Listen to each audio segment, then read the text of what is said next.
So here we are at the site of the 1959 Hebgen Lake earthquake. This site is incredible. If you look in front of us, this whole mountainside where there are no trees is the scar from a landslide that happened during that earthquake, during the shaking. The landslide came down, dammed the Madison River, and then came up across the valley to where I'm standing now. You can see the tremendously huge boulders behind me that were part of that landslide that came from up there on top of that hill. Behind the dam, Madison River flooded the valley and created what's now called Quake Lake. Eventually the river cut through, and you can see the river going off here into the distance to my right. Just an incredible event, all happened in a matter of seconds in 1959 during the Hebgen Lake earthquake. Phenomenal geologic spot.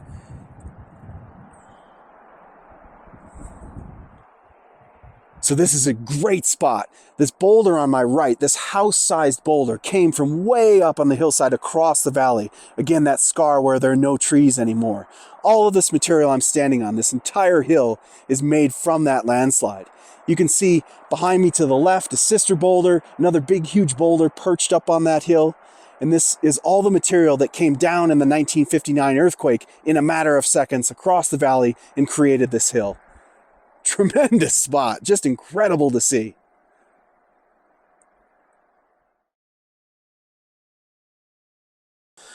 The power of geology is on full display as we fly over Earthquake Lake. This lake did not exist before the Hebgen Lake earthquake in 1959. As we saw from the top of the hill, the earthquake caused a major landslide that dammed the Madison River, subsequently flooding the valley to create this lake. Now, as you look down, you can see these standing dead trees that once grew proud on the banks of the Madison River. All this was initiated in an instant of geologic time.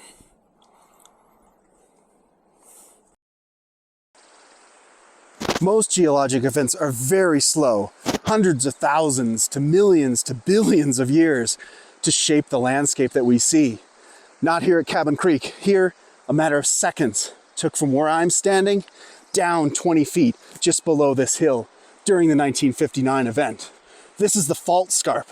We're going to walk down this fault scarp that was created during the displacement of that event.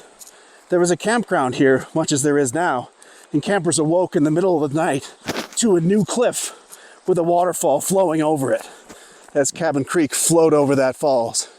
And now we have what I'm walking on used to be up 15 or 20 feet higher at the top of this hill before that event. Really cool to see this geology in action, punctuating geologic history in just a moment in time. Fascinating stuff.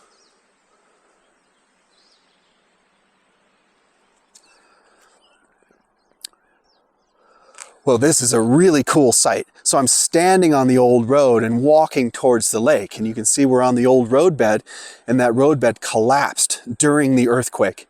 You can see pieces of the asphalt down here, and then the whole piece of the road actually went into the lake at this spot. And then across this little bay, you can see the old roadbed up 20, 30 feet up on the shoreline, where the road would have continued. You can see in the distance down there, after those orange buoys, is the dam. That dam did survive the quake, but just barely. It was cracked, and they were really worried about it going.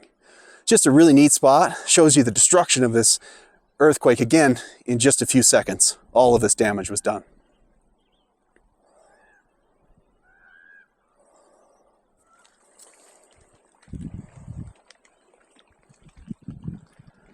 This is a really cool spot to think about what was happening with the people who were here during this earthquake event. If you look to the left here, you can see an old chimney and part of the foundation for a resort that was here during that time on the shores of the lake.